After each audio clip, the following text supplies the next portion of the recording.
let's talk about Stuart. Stuart, you've been living in Canada for how long? About 8 years now. 8 years. Okay. Mhm. What is it? Because you growing up in Uganda in the central, Mhm. and then you go and you live in Toronto amongst a lot of other people. How is it like living in like the African or the Black community in Toronto in comparisons to living in Uganda? Honestly, it's kind of like I said, Toronto is very, very, very, very multicultural. So there's all types of people. You know what I'm saying? So with the Africans, of course, the biggest is the Nigerians. Okay. Mhm. You know, so because they actually Nigerians are a lot. It's a very huge population of Nigerians in general, right? Yes. Mm. So everywhere you go, it's like they're gonna dominate, Right. regardless whether you want it or not. So you're always gonna be around Nigerians and stuff, right? Okay. Whereas for like the Ugandans, it's more of like a small bubble, right? Okay. Where we all know each other, we Yeah. all, help out each other, hate each other, Yeah. everything. Wow. The Okay. guys are messing with the same girls left, right, and center. Everyone is everyone's ex. So Yes. it's just kind of funny, right? But speaking about the Nigerians, like you said, just kind of like in their behavior, right? Yeah. They're just like they're not gonna see another Nigerian suffer or whatever, and just let it go, Right. Of course, not all of them. There's always the bad guys, but Yeah. on the bigger scale, it's like they just have that unity, right? Okay. Whether they're doing something illegal, legal, whatever, Right. it's like we're gonna do this as a team. Right. And I feel like that's why they're prospering in everything, be it sports. So I saw this video on my feed while I was scrolling through the internet, and I decided to just, bring it up here and talk about it. A lot of people are talking about the way Nigerian act, okay, when they get to see them in other countries, the way they do things, and I feel like I need to talk about it. Now, especially when it comes to Africans. Africans don't really love Nigeria the way they portray they don't really love Nigeria. They always see Nigeria from the bad side, right? And one thing about Nigeria all over the world, especially when they are in the diaspora, right, is this unity. Nigerians are so united to the point that they prefer to all die together, right, than leave one behind. I don't know if you get it. So from what this guy is saying, it feels like, his countrymen are not so as united as Nigerians are united. Now, when you go to any country, and you find Nigerians, like a bulk of Nigerians there, one thing you will notice about them is that unity. It is very, very contagious. Like, you see it's not something that they're hiding, right? And just like he said, even if they are doing something illegal, or even if they are doing something wrong, even if they're not doing something right, or even if they are doing something right, they do it together. And I'm going to tell you the reason why they do that, or I'm going to tell you why they do these things, right? So that you get to understand as the video goes. Now, when it comes to moving out of the country, when it comes to moving out of Nigeria to other places, it's already difficult. It's already difficult because, first of all, our passports restrict us to so many countries. Our passport makes us vulnerable. Our passport projects us as thieves, as criminals, as bad people, and everything. Like, when you are in the airport, or when you get to a certain location or certain country, if you see in fact, I believe they create another queue basically for Nigerians, because they will search our bags like we just stole something, right? And so because of that struggle and that stress of really, leaving your country and then finally finding yourself in another country, you would want to do everything to make it work for yourself and also for the community that you find yourself in.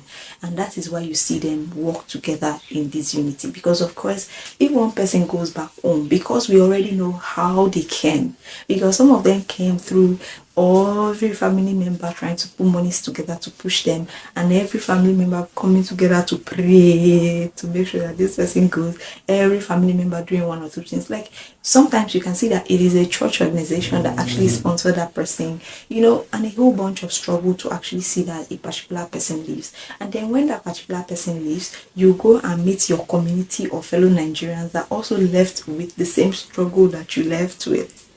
You see, so you now understand that you guys just have to work together so that you can help yourself, in order for you guys to be able to, fund back maybe the loans you collected, the people you promised, and the people you left behind to take care of. Because trust me, Nigerians have a lot of people to take care of back home.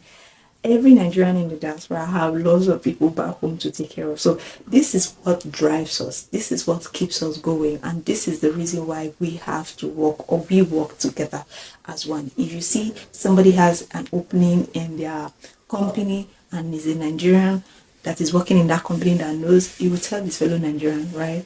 He would want his fellow Nigerian to come. Now, I'm not saying this is the case 100%. There are some cases where some people don't like themselves, fellow Nigerians don't like themselves, like in that particular organization. I've seen cases where somebody's in an organization and there is opening, there's vacancy in that organization in the diaspora, and this person bluntly said he does not want his fellow countryman to come there and work. And I decided not to even go deep into it because this is already a bad stroke already for me. So I decided not to even bother. But then again, the bulk of them, or the most high percent of them, are people that come together to work together because they know the struggle that it took for them to get to that point. They know the struggle that it is for your fellow brother or your sister or your family member back home to actually be waiting for you to send something. Because of the economy, everybody's looking for ways to survive and everything, and then you are there. Of course, if you send those little foreign currency back home, it's going to be a lot for the people back home. And then you see them work together. You don't see them say, okay, even if they don't like themselves, they will still work as long as they're in that foreign land, because they don't know who amongst them has the connection to actually help them for the particular issues that they have.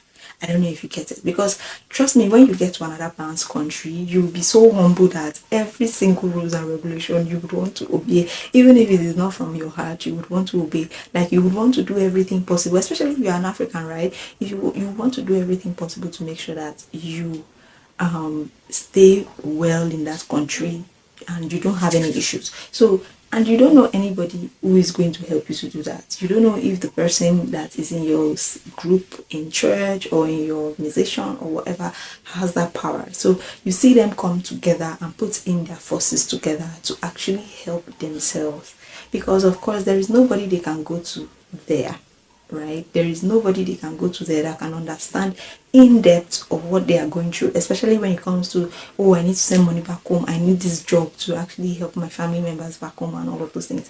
If you are telling it to somebody that is from another national, it doesn't really pick, it doesn't really click, like he wouldn't really see it as in-depth as when you are talking to your fellow countryman. He understands where you are coming from. He knows the struggle or where you are coming from. So that is why you see them working together.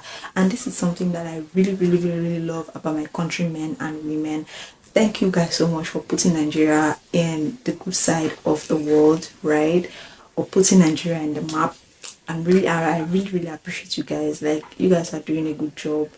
And I feel like every other African country should emulate this, because trust me, if at the end of the day, after all of the struggles, you will still fall back to the continent, which is Africa. So let's try to be our brother's keeper outside of the continent whenever you find yourself. And that is also something that I love about Nigerians, because even if you are not their country national, if they see you in need or you go to them for help, they will definitely help you one way or the other that they can. If they can, really, they will help you. And that is something I feel like every African should emulate, and it is not something that we can really, really even talk enough about. We should really, really work together, because that's the only way we can, build Africa, and that's the only way we can, survive in any part of the world that we find ourselves. Imagine fighting, imagine discriminating ourselves. It's already a tough world out there, and then you are adding that to it. It's like very, very brutal. More fuel to the fire. Okay, you guys, so let me know your thoughts about this video in the comment section. Have you experienced Nigerians' kindness or unity in any country at all? Let me know in the comment section. If you've seen this video up to this time, please go ahead and give it a huge thumbs up. Do not forget to let me know your thoughts about this video in the comment section. Do not forget to subscribe, because it's everything African right here. Subscribe to the channel so that I can come back with more gist and more epic news and stories for you. Thank you guys so much, and I'll see you in another one. Bye.